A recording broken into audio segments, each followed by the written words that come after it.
Okay, I came across this guy's video where he's just kind of like because he doesn't get anything from Derrida, he's just gonna toss Derrida the curb.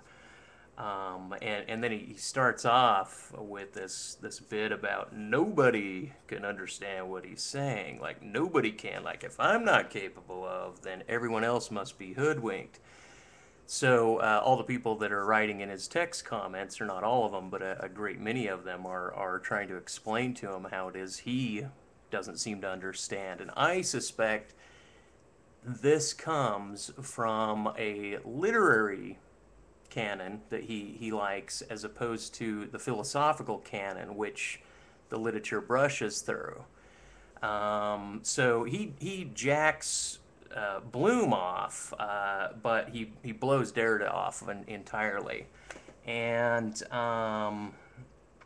anyway, so and then the funny thing is that he goes into in his Bloom videos, he goes into why it is he likes Bloom so much, which I think Derrida covers a lot of the same topics and categories that Bloom does, at least as he's mentioned them.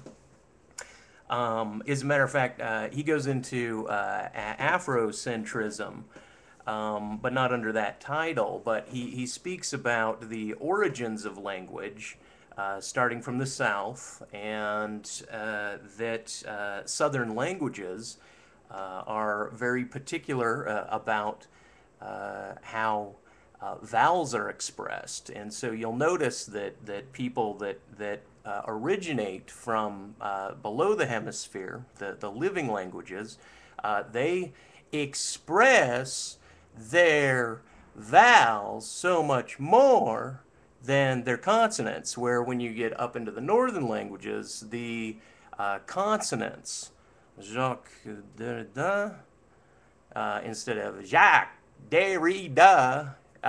See, this is something that Derrida expresses. Now, this happens because he's trying to talk about the origin of the canon itself. But this I got from of Grammatology, which was one of the books that he didn't pull up.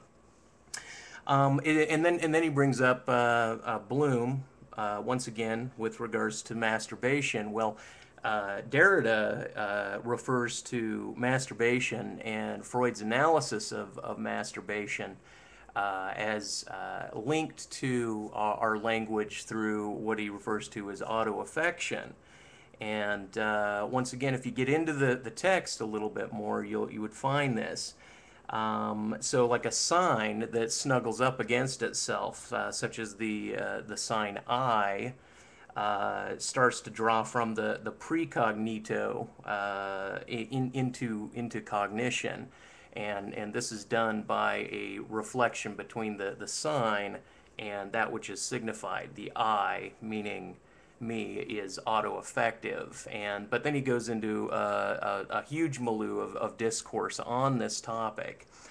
So I think that you're misreading. I think that he's misreading because he's only half read, and perhaps because he's trying to throw Derrida in a chronology instead of looking at his works as a whole array or milieu in and of themselves. So anyway, you put canon. You talk about Bloom, or he talks about Bloom. I don't know whether or not to refer to you directly or not, as the origin of tradition, where Derrida's functioning as the origin of language. Hence, kind of trying to define this tradition as well, as far as the Western canon, which you seem to be well versed upon.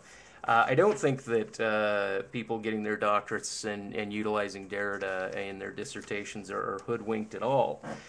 Difference, as you put it, which is maybe the French pronunciation, is meant to be pronounced the same way as difference.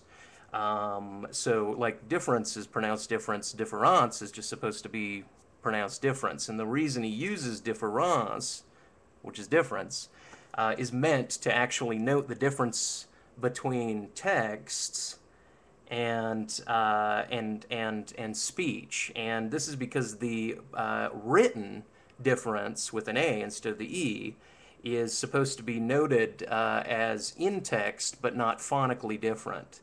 And this particular difference with an A is supposed to be noted because it's not just difference, it's also with its etymological root to defer.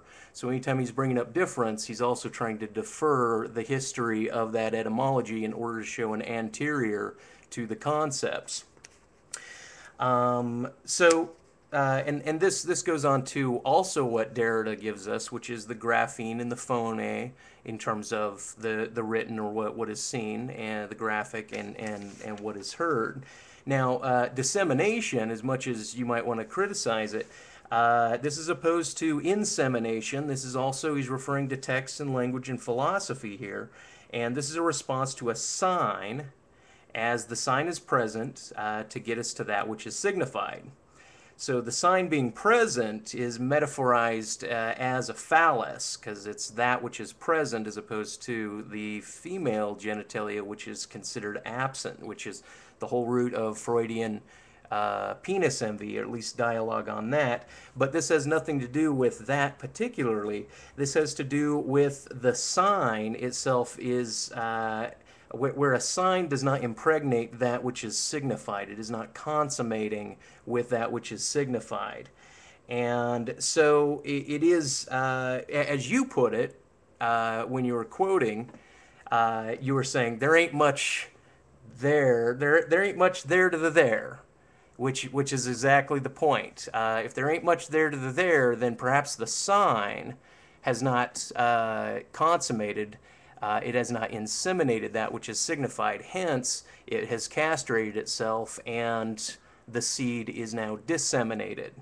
So that's something. So it's kind of interesting that, as you shadow yourself, I almost find it ironic that you shadow yourself in a hood. You criticize Derrida as hoodwinking, and but Derrida is showing us the details in the shadows of the grammar. And if you are not if you don't come from the philosophical root or the philosophical canon, which I suspect you like literature proper, you need to note this distinction, this actual difference between the two, because apparently you want to just toss Derrida to the curb, and you don't see the soil from which he sprouts.